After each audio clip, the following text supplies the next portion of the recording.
आप सभी भाई बहनों का आध्यात्मिक ज्ञानात्मक चैनल की ज्ञान कक्षा में एक बार फिर स्वागत है।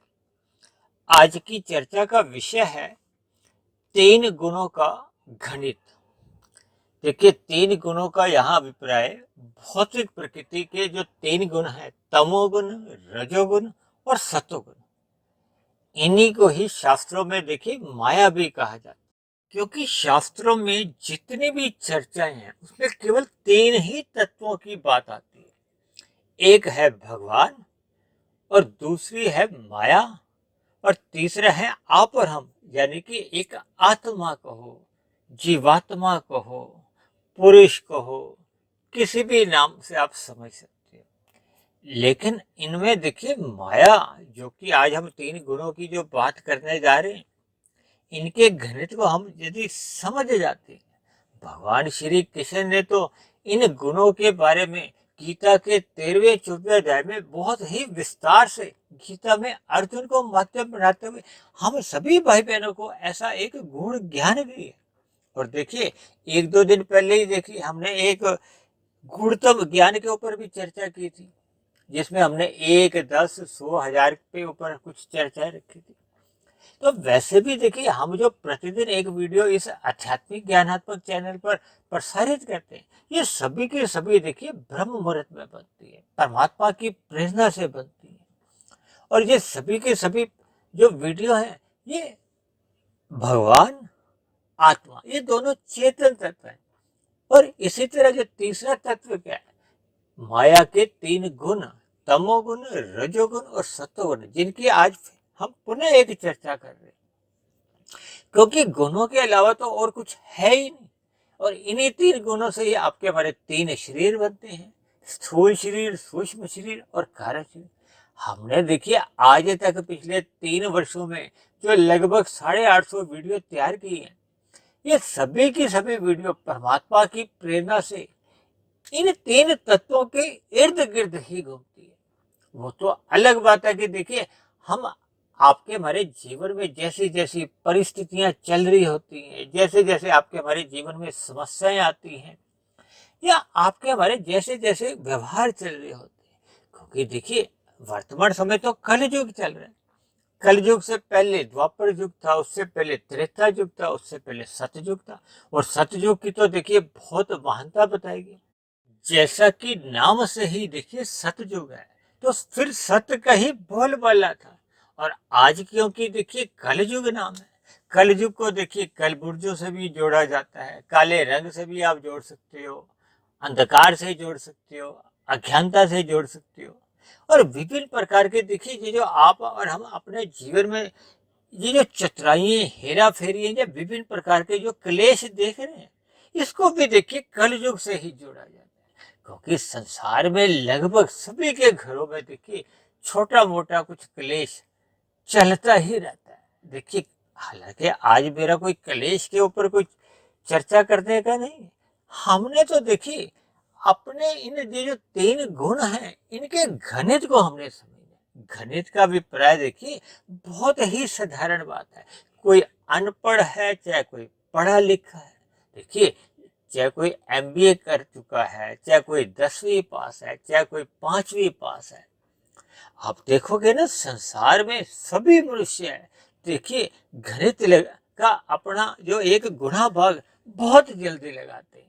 देखिए हर आदमी कोई सब्जी खरीदता है, कोई फल खरीदता है, या हम अपने जीवन में देखिए एक दूसरे के प्रति जो व्यवहार भी रखते हैं, तो उसमें भी देखिए हम गणित लगाते हैं। गणित का अभिप्राय क्या है, देखिए हम जमा घटा देखते हैं, गुणा भाग देखते हैं, या विभिन्न प्रकार की अपने मन मस्तिष्क में देखिए 2-4 सेकंड में ही हिसाब लगा लेते हैं कि इसमें मेरा लाभ है या हानि है। देखिए कोई मनुष्य यदि ये वीडियो भी सुनता है, तो वो भी अपना लाभ समझकर ही इसको रुकता है, सुनता है। अन्यथा थोड़ा सा नाम पढ़ा, 2-4 शब्द सुने, फिर आगे निकल गए। देखिए ये एक सच्चाई है।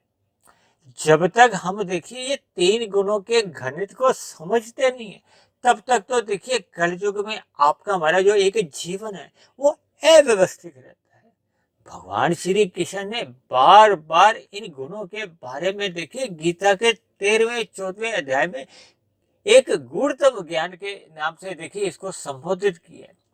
क्योंकि हम सभी भाई बहन क्या करते हैं कि इन गुणों से चिपक जाते हैं, इन गुणों के व्यवहार को, लक्षणों को हम समझ नहीं पाते। समझ इसलिए नहीं पाते क्योंकि हम ज्ञान को महत्व नहीं देते। देखिए ज्ञान का जहाँ अभिप्राय उस भौतिक ज्ञान से नहीं है जो हम स्कूलों में जाके पढ़ते हैं, कॉलेज में जाके पढ़ते हैं। हालांकि देखिए उस भौतिक ज्ञान की कोई निंदा नहीं है। यदि देखिए उस भौतिक ज्ञान की एक उपलब्धता नहीं आई होती तो आज मेरे हाथ में जो मोबाइल है, लैपटॉप है, इन साधनों का यदि आविष्कार ही नहीं हुआ होता, आज इंटरनेट की उपलब्धता ही नहीं होती, तो फिर हम भी ये जो प्रतिदिन जो एक वीडियो तैयार करते हैं, आप सभी भाई बहनों तक पहुंच ही नहीं पाते। तो इसलिए ये देखिए भौतिक ज्ञान की कोई निंदा नहीं। ये भौतिक ज्ञान भी देखिए जब मनुष्य का सतोगुण में वृद्धि होती है तभी आपको हमें ये भौतिक ज्ञान भी समझ आता है। हालांकि जब हम देखिए ज्ञान की बात करते हैं तो हमारा विषय तो देखिए आध्यात्मिक ज्ञान से है। आध्यात्मिक ज्ञान का अभिप्राय क्या है? भगवान, आत्मा, ये दोनों चेतन तत्व हैं। और ये जो माया है, माया का अभिप्राय ये 3 गुणों से लिया जाता है, क्योंकि 3 गुणों से ही जो 23 तत्वों का विस्तार होता है, जिसमें ये जो सतयुग, त्रेता, द्वापर और कलयुग, ये स्थितियां आपको हमें देखने को मिलती हैं। इनका तो देखिए लाखों, करोड़ों, अरबों वर्षों का ये गणित चलता है। तो इन सभी बातों को हमें ज्ञान पूर्वक समझना चाहिए।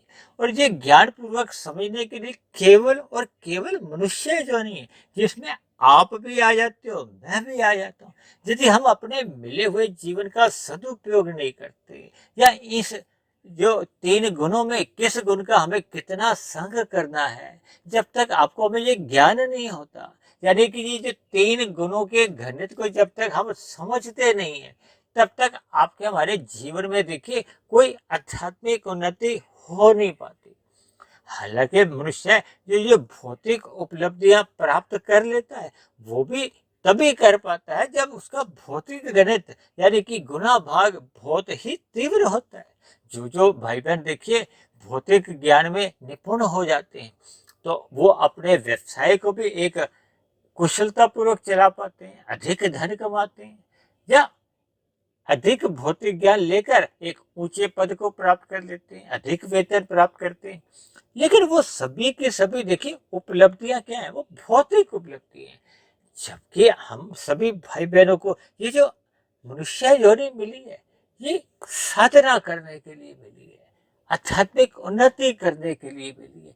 और आध्यात्मिक उन्नति तो उसी दिन आरंभ होती है जब हम निष्काम भाव से कर्म करते हैं। जबकि ये जो हम भौतिक ज्ञान लेते हैं किस लिए? कि हम अधिक से अधिक धन कमाएं। धन किस लिए कमाएं? ताकि हम ये जो संसारी 5 विषय भोग हैं इनका हम सुख ले सके। तो देखिए ये सभी गणित ये एक साधारण मनुष्य समझता है। इसी गणित को ही मद्देनजर रखते हुए शास्त्रों में तो देखिए कहा गया कि तमोगुण से 10 गुना अच्छा रजोगुण है, रजोगुण से भी 10 गुना अच्छा सतोगुण है। इसी बात को आगे ले जाते हुए जिस पे देखिए मैंने कल परसों में ही गूढ़तम ज्ञान के ऊपर चर्चा की थी, तो मैंने उसको 10 गुना और अच्छा बताया था, विशुद्ध सत्वगुण को परमात्मा के लिए। और इसको अंकों के आधार पे किस लिए बताया? 1, 10, 100, 1000, ताकि आपको हमें देखिए जो अधिक लाभ जिसमें किसमें है। देखिए यदि हम इसको आर्थिक दृष्टिकोण से अगर हम विश्लेषण करते हैं तो एक के सिक्के की देखिए आज कितना मूल्य है? कोई विशेष मूल्य नहीं है। जब हम खरीदा खरीदी करते हैं तो अक्सर देखिए 1 रुपए का सिक्का अगर नहीं होता तो हम चल पड़ते हैं। कभी कभी तो देखिए 10 के सिक्के को भी हम कई बार छोड़ देते हैं। और जब कोई हम बड़े स्तर की कोई खरीदा खरीदी करते हैं, जैसे जेवर खरीदा जाता है, तो दुकानदार भाई कभी कभी वो 100 रुपए की भी एक नजरअंदाज कर देते हैं। तो ये सभी स्थितियां देखिए आपके हमारे इस गणित को समझाते हैं कि हम सभी भाई बहन देखिए बुद्धिमान हैं। मनुष्य योनि को बहुत अधिक बुद्धि है, जबकि परमात्मा ने देखिए मनुष्य से जो नीचे की जोनी है वो तो भोग जोनी है, दंड रूपी जोनी है। वो दंड क्यों भोग रहे? क्योंकि जब वो भी मनुष्य थे तो उनका गणित कुछ कमजोर हो गया था। क्योंकि हम सभी भाई बहनों का यदि गणित कमजोर हो जाता है, कमजोर होने का अभिप्राय क्या है कि यदि हम देखिए एक एक के सिक्के उठा लेते हैं या 10-10 के नोट उठाने में ही आपकी हमारी रुचि बनी रहती है, और हम देखिए उसके स्थान पे देखिए हजार-हजार के नोटों को छोड़ देते हैं, यानी कि मनुष्य जीवन पाकर यदि हम साधना आरंभ ही नहीं करते, केवल भौतिक विषयों की प्राप्ति के लिए, यानी कि गंध, रस, रूप, स्पर्श और शब्द, इन विषयों की प्राप्ति के लिए ही पुरुषार्थ करते हैं। देखिए शास्त्रों में तो 4 प्रकार के पुरुषार्थ किए गए: धर्म, अर्थ, काम, मोक्ष। मोक्ष का देखिए अंतिम पुरुषार्थ है। प्रथम पुरुषार्थ क्या कहा गया? धर्म। क्योंकि जब तक आपके हमारे जीवन में देखिए धर्म सर्वोपरि नहीं होता। धर्म का अभिप्राय क्या है कि उस स्थिति विशेष को हमने धारण करना है कि हम स्वयं भी सुखी हों और अन्य जीव जंतुओं भी देखिए सुखी हों। उनके लिए हम देखिए कोई दुख का कारण नहीं बने। अक्सर देखिए मैं धर्म को देखिए यातायात के नियमों से समझाता हूँ। ये कभी-कभी तो मैं देखिए 2 शब्द ऐसे बोलता हूँ ना कि जियो और जीने दो। ये जो हम लाल बत्ती होने पे जब रुकते हैं, तो अन्य वाहन चालकों के लिए देखिए उस समय हरी बत्ती होती है। यानी कि जब हम रुकते हैं तो अन्य मनुष्य अपने वाहन को आगे ले जाते हैं। जब हमारी हरी बत्ती होती है तो हम अपने वाहन को आगे ले जाते हैं। तो दोनों में परस्पर एक सहयोग कहो या एक समझदारी कहो, तो फिर क्या है कि दोनों का ही लाभ होता है। और यदि देखिए दोनों ही जगह से अव्यवस्था होती है, अक्सर आपने जीवन में देखा होगा कि जब कभी देखिए कि लाल बत्ती काम नहीं करती या कुछ लोग अव्यवस्था सी खड़ी कर देते हैं, तो फिर सभी मनुष्यों का जो वाहन है वो अटक जाते हैं, जिसको कहते हैं ना चक्का जाम हो गया। तो ये सभी स्थितियों में देखिए नुकसान होता है, और नुकसान किसी भी भाई बहन को देखिए पसंद नहीं। हम कोई व्यवसाय भी करते हैं तो हम अपना गणित लगाते हैं ना कि हमें व्यवसाय में लाभ होना चाहिए, और यदि हानि होनी शुरू हो जाती है तो हम वहां से बच निकलते हैं। उसी तरह हमें ये जो 3 गुणों का जो एक गणित है, इसको हमें समझना होगा। ये जो तमोगुण है, ये देखिए घाटे का सौदा है। घाटे का सौदे का अभिप्राय है कि इसमें आपका हमारा नुकसान छिपा हुआ है। नुकसान का अभिप्राय क्या है कि मनुष्य की मरने के बाद फिर ये जो नीचे की 80 लाख प्रकार की जो योनियां हैं, वहां जाना पड़ता है। देखिए मैं बहुत ही स्पष्ट शब्दों में कर्मफल सिद्धांत के आधार में रखते हुए इन सभी बातों को आगे स्पष्ट रूप में रख रहा हूं, ताकि आपके हमारे जीवन में बदलाव आए। हम इन 3 गुणों के गणित को समझ जाएं, ताकि मिले हुए जीवन के अवसर का हम लाभ उठाएं। लाभ क्या है? कमाई में देखिए एक चिन्ह होता है घाटे का, माइनस कहते हैं ना, और एक चिन्ह क्या होता है? जीरो का, जिसको कहते हैं ना नो लॉस नो प्रॉफिट। लाभ भी नहीं हुआ तो घाटा भी नहीं हुआ, बराबर में हो गया। और कभी कभी क्या होता है कि हम कमाई के लिए काम करते हैं, जमा हो और जमा हो। व्यवसाय जब भी किया जाता है तो लाभ के लिए किया जाता है। तो ये लाभ मनुष्य जोनी का कब है? जब हम अपने मिले हुए जीवन में देखिए सतोगुण बढ़ाते हैं। 3 ही गुण है ना, तमोगुण, रजोगुण और सतोगुण।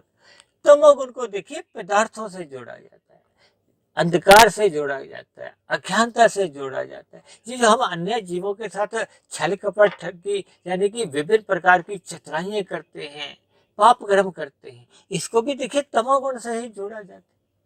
और ये जो रजोगुण है, ये रजोगुण का मतलब क्या है? धर्म से लिया जाता है। जब हम धर्मानुसार अपना कर्म करते हैं, हम अन्य जीवों को देखिए पीड़ा नहीं देते, भले ही अपने सुख को तो हम सुनिश्चित कर देते हैं शास्त्रों के अनुसार, यानी कि धर्म की मर्यादा में कहो या धर्म की चार दीवारी में रहते हुए हम धन कमाते हैं, और उसकी भले ही हम उस कमाए गए धन से जो 5 भोग्य विषयों का हम संग करते हैं, सेवन करते हैं, भोग करते हैं, तब भी प्रकृति हमें देखिए किसी भी प्रकार का दंड नहीं देती। दंड कब देती है? जब हम अपने सुख के लिए अन्य जीवों को दुखी करते हैं। अन्य जीवों को, चाहे वो देखिए मनुष्य हो, चाहे प्रकृति के पक्षी हो, पशु हो, पेड़ पौधे हो, कीट पतंगे हो, किसी भी तरह के देखिए जो नीचे की 80 लाख प्रकार की योनि है, उन सभी योनियों के जीवों में भी तो देखिए आत्मा है। और हम सभी आत्माएं देखिए परमात्मा का ही एक अंश है। परमात्मा कहते हैं कि मुझे सभी आत्माएं देखिए प्रिय है, क्योंकि परमात्मा तो देखिए एक परम सत्ता है, वो परम चेतन तत्व है, वो सत्ता देखिए आनंद स्वरूप है। हम सभी भाई बहन देखिए जो भी आत्माएं, हम सभी ज्ञान स्वरूप है। ज्ञान तो आपका हमारी आत्मा का गुण है। ये जो हम प्रतिदिन की जो वीडियो बनाते हैं, सत्संग की बातें करते हैं कि अपना ज्ञान बढ़ाओ, सत्संग करो, वो किस लिए? क्योंकि हमने देखिए पूर्व के मनुष्य योनियों में अधिक भोग किया था। उस अधिक भोग होने के कारण ये प्रकृति के भोगों का ये आवरण आपके हमारे ज्ञान को आवृत कर चुका है, ढक चुका है। उस ढकने के कारण को हम परमात्मा से विमुख हो गए, क्योंकि परमात्मा देखिए आनंद स्वरूप सत्ता है। परमात्मा हजार अंक है और हम सभी भाई बहन देखिए प्रकृति के ये जो पदार्थ हैं वो तो देखिए पदार्थ के हैं, तामसी हैं, जब वो राशि है।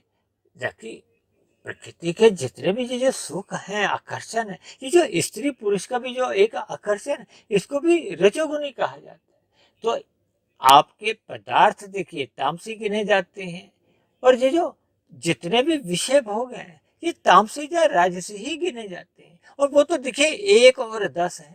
और जबकि ये जो हम जब सत्संग करते हैं या परोपकार के कार्य करते हैं, हम अन्य जीवों के लिए विशेष प्रकार के पुण्य कर्म करते हैं सत्व गुण में रह के, तब हम देखिए 100 की स्थिति में आ जाते हैं। तो फिर आपका हमारा लाभ किस में है? 1 और 10 में देखिए आपका हमारा कोई लाभ नहीं है। इसलिए तो मैंने आज की चर्चा का विषय क्या रखा है कि 3 गुणों के गणित को हमें समझना होगा। समझने का अभिप्राय है कि ये जो घाटे का सौदे से हमें बचना होगा। ये जो आज मनुष्य देखिए मांसाहार का भी सेवन करता है, अन्य पक्षियों का, जब पशुओं का वध करता है, तो ये क्या आपके हमारे पाप कर्मों का कर्माशय बढ़ता जाता है। हम अपने सुख के लिए जब अन्य जीवों के साथ चतुराइयां करते हैं, हेरा फेरी करते हैं, तो भी आपका हमारा ये जो एक कर्जा बढ़ता जाता है। देखिए पाप कर्मों को आप कर्जा से भी जोड़ सकते हो, और कर्जा तो देखिए हमें चुकाना होता है, साथ में ब्याज भी देना होता है। आज हम कभी कोई घर लेते हैं, कार लेते हैं, तो हम बैंक से क्या करते हैं, कर्जा लेते हैं। तो उस कर्जे पे हमें कुछ ब्याज भी देना होता है। हम उस कर्जे को देखिए लेने के बाद बिना चुकाए भाग नहीं सकते। और परमात्मा का तो ये देखिए प्रकृति के जो एक गुणों के द्वारा हो या परमात्मा की एक व्यवस्था को हो या कर्मफल सिद्धांत से तो हम बच ही नहीं सकते। अन्यथा देखिए इसको सिद्धांत क्यों कहा गया? कर्मफल सिद्धांत का मतलब ही ये कि कर्म करने वाले को ही फल मिलेगा, ऐसा सिद्धांत है। हम किसी दूसरे मनुष्य के किए गए फलों को खा नहीं सकते। भले ही आज हम देखिए छीना झपटी करते हैं, विभिन्न प्रकार की चतुराइयां करके अन्य जीवों के सुखों को हम अपनी तरफ कर लेते हैं, अपने जीवन में ले आते हैं। तो विभिन्न प्रकार के ये जो हम चतुराइयां करते हैं, इनका ये भविष्य में हमें देखिए एक चुकता करना पड़ता है। कर्जे लिए गए कर्जे का हमें भुगतान देना होता है, उसमें हमें ब्याज भी देना होता है। यही तो देखिए मैंने आज की चर्चा में कहा है ना कि हमें गुणों के गणित को समझना होगा। परमात्मा के यहाँ जितने भी ये जो सिद्धांत बने हुए हैं, इनमें क्षण भर के लिए भी किसी भी प्रकार की कोई त्रुटि नहीं होती।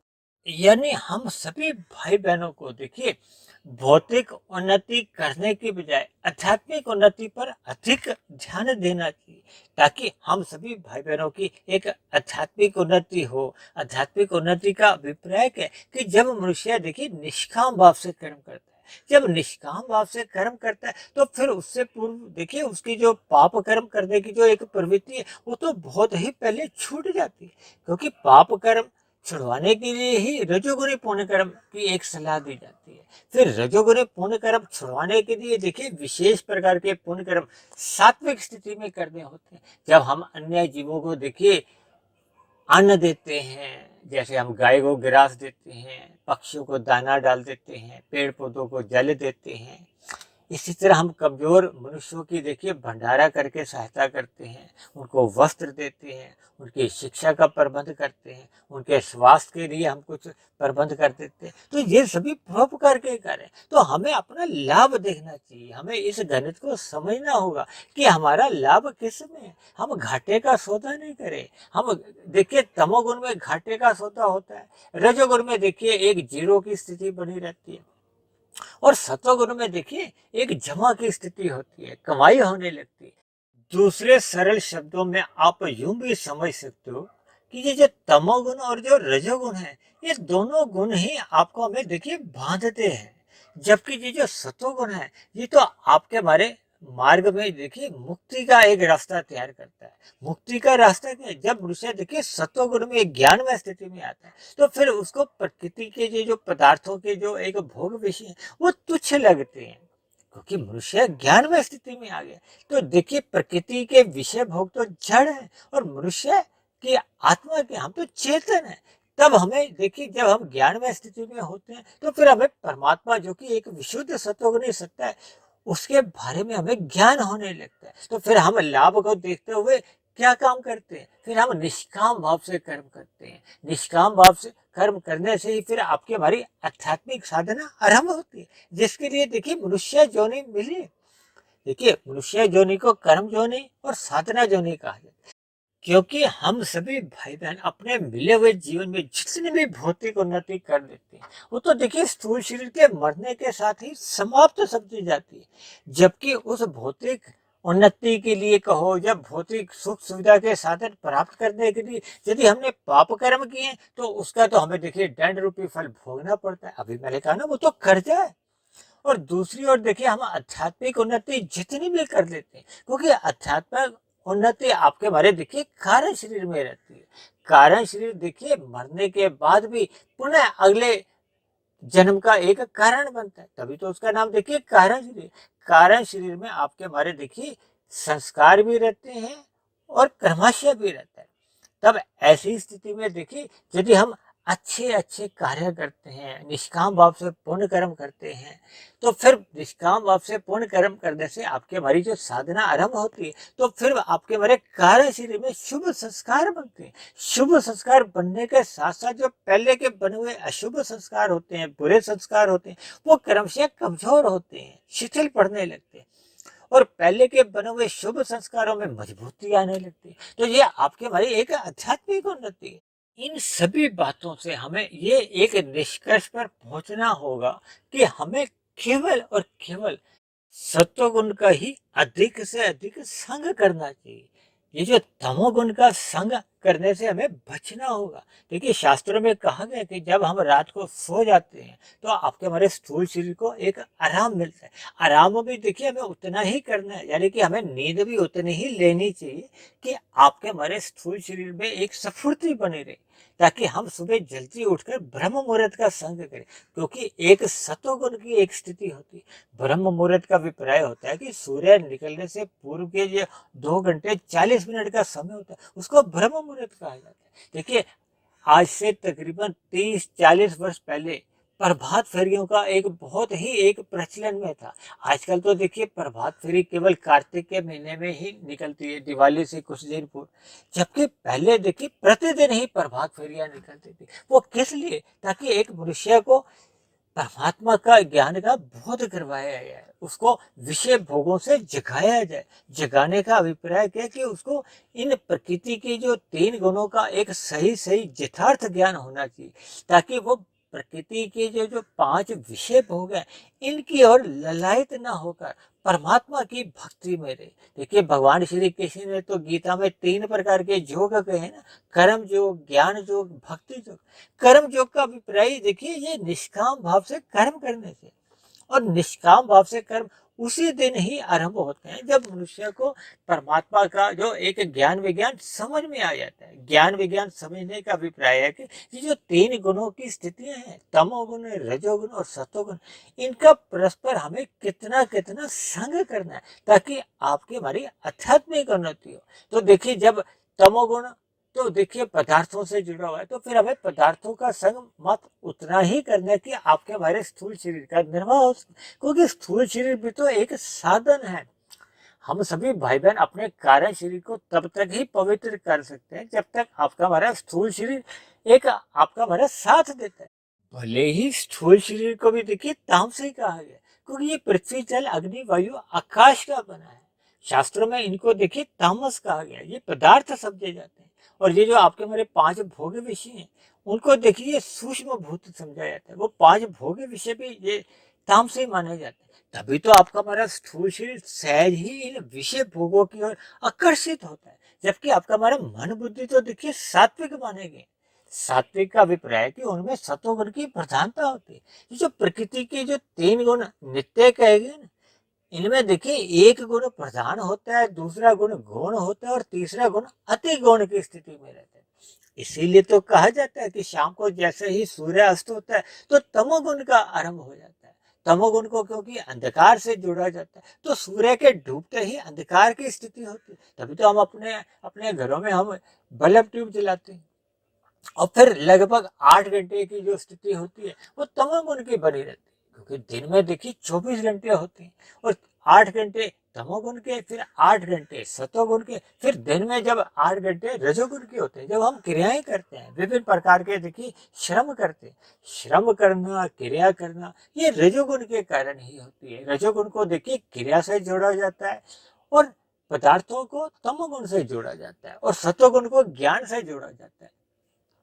जब तक देखिए पदार्थों में कोई क्रिया नहीं होती तो हम पदार्थों से सुख नहीं ले सकते, और लेकिन क्रिया यदि ज्ञान पूर्वक होती है तो हम पदार्थों से सही सही सुख ले पाते हैं। आपके हमारे घर में जब गृहिणी को देखिए खाना बनाने का ज्ञान होता है, तभी तो वो देखिए उन पदार्थों को जो क्रिया करते समय खाने को एक स्वादिष्ट बनाते हैं।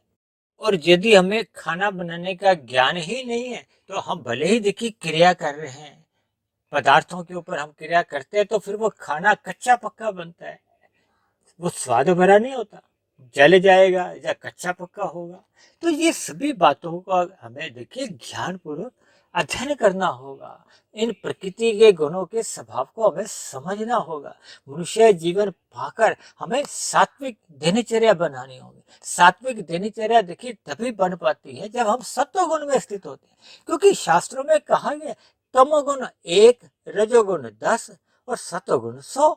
जब देखिए हम रजोगुण में स्थित होते हैं तो फिर आपका जो हमारा 100 है वो दूरी की एक स्थिति में होता है। जब हम तमोगुण में होते हैं तो भी देखिए 100 की स्थिति थोड़ी और अधिक दूर होती है।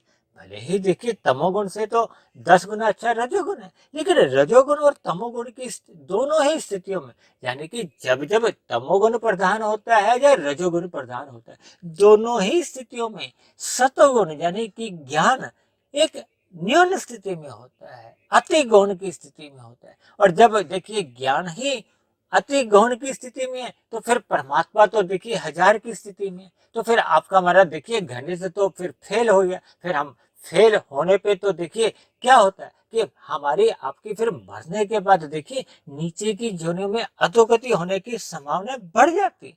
देखिए ये एक गणित है, क्योंकि हम सभी भाई बहन जिस जिस गुण का जितना जितना संग करते हैं, फिर वैसे वैसा ही आपके हमारे कर्म होते हैं, वैसा वैसा कर्माशय बनता है, वैसा वैसा कर्माशय के साथ साथ वैसे वैसे संस्कार बनते हैं, जैसे जैसे संस्कार बनते हैं फिर वैसे वैसे आपके हमारे मन बुद्धि में फुरने जागते हैं, जैसे जैसे फुरने जागते हैं फिर पुनः से नए कर्म होते हैं, स्थूल शरीर की कर्मेंद्रियों द्वारा और ज्ञानेंद्रियों द्वारा भोग होता है।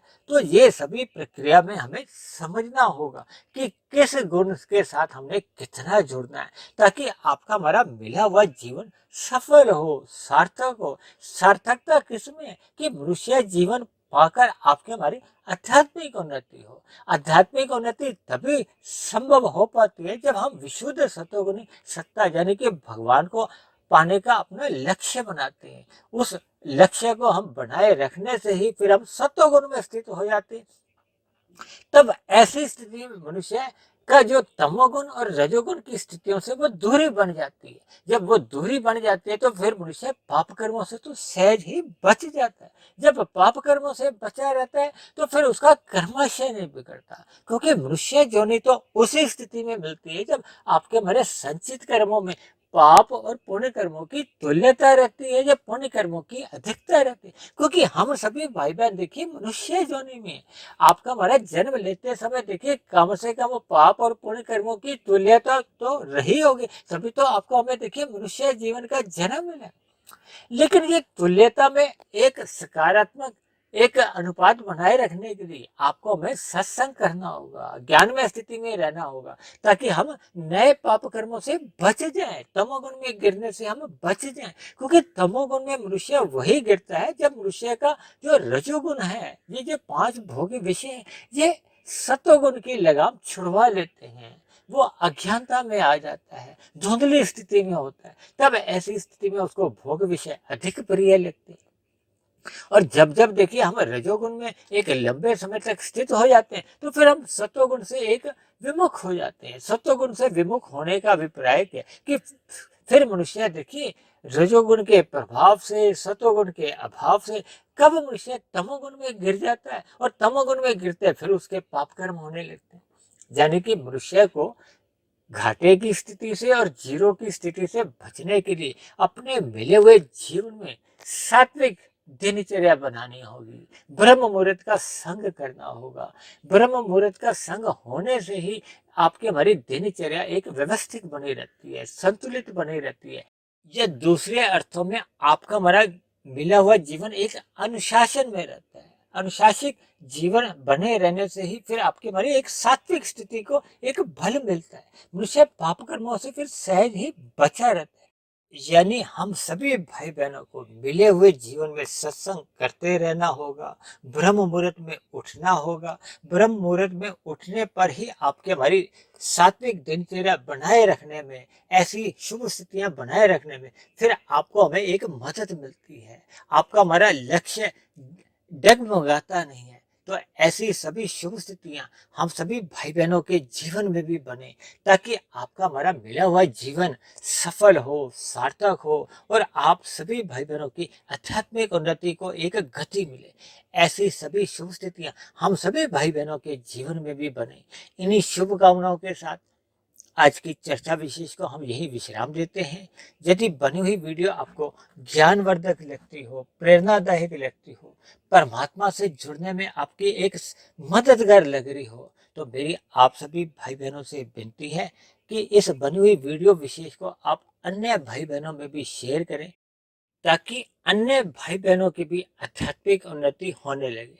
और यदि मेरी बनी हुई वीडियो विशेष पर आपको किसी प्रकार की कोई शिकायत हो, आपत्ति हो, या वीडियो संबंधित आपका कोई प्रश्न हो, सुझाव हो, तो आप नीचे दिए गए कमेंट्स बॉक्स पर जाकर अपना प्रश्न, सुझाव या अपनी शिकायत भी लिख सकते हो। तो अब चर्चा विशेष को यहीं विश्राम देते हैं।